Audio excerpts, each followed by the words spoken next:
Le président russe, Vladimir Poutine en alerte. L'Allemagne se prépare à une guerre avec la Russie, selon Bild. Moscou réagit. Avant de continuer cette vidéo, abonnez-vous et activez la cloche de notification pour ne plus manquer nos prochaines publications. L'escalade pourrait commencer dès février prochain.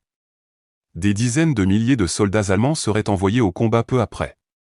À l'été 2024, l'Ukraine devrait essuyer une défaite après une offensive réussie de Moscou. En juillet, Moscou lancerait des cyberattaques contre l'Occident et d'autres formes de guerre hybride principalement contre les pays baltes. Ensuite, des affrontements serviraient de prétexte à la Russie pour lancer des exercices à grande échelle sur son territoire et en Biélorussie. En octobre, la situation pourrait s'aggraver si Moscou transférait des effectifs et des missiles de moyenne portée dans la région de Kaliningrad. En décembre, un conflit frontalier pourrait commencer dans le corridor de Suwalki, une zone de 100 km de long près de la ville polonaise éponyme située entre la Biélorussie et la région russe de Kaliningrad. Lorsque les États-Unis se retrouveront temporairement sans dirigeant à la suite des élections, la Russie, avec le soutien de la Biélorussie, répétera sur le territoire de l'OTAN l'invasion de l'Ukraine en 2014, affirme le quotidien allemand sans fournir plus de détails. En mai 2025, l'OTAN déciderait de mesures de dissuasion et déploierait 300 000 militaires dans l'est de l'Europe. Réagissant à ces révélations, la porte-parole de la diplomatie russe s'est montrée sarcastique. Un horoscope puissant de l'année dernière pour le poisson en Cancer.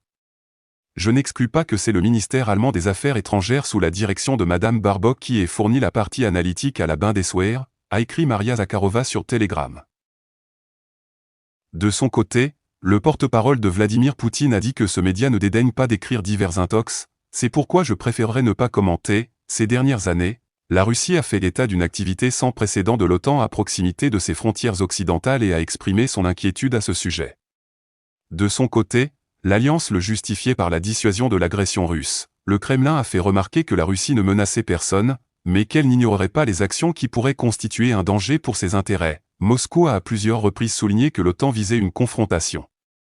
La poursuite de l'élargissement de l'organisation ne contribuera pas à plus de sécurité à l'Europe, a insisté le porte-parole du président russe, Dmitri Peskov. Pour sa part, le ministère russe des Affaires étrangères a déclaré que Moscou restait ouvert au dialogue avec l'OTAN, mais sur un pied d'égalité et à condition que l'Occident abandonne sa politique de militarisation du continent.